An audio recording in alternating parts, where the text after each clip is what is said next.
We've been following the fate of migrants who come here to Libya for over a year now. We've seen a lot of them packed into these trucks, but nothing quite like this. The distress on this woman's face, she has to give her baby. That's not her husband she's handing her baby to, it's just someone else who was jammed inside there.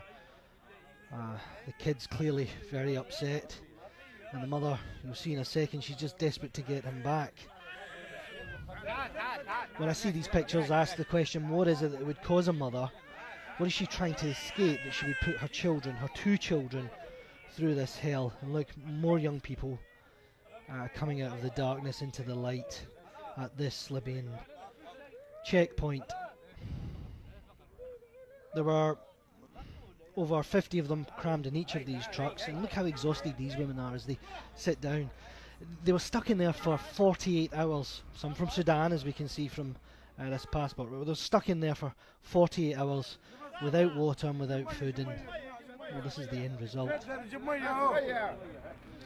This woman is pregnant, in fact, and the journey has almost killed her. And like most of the people on this truck, we don't know what happened to her or to her baby.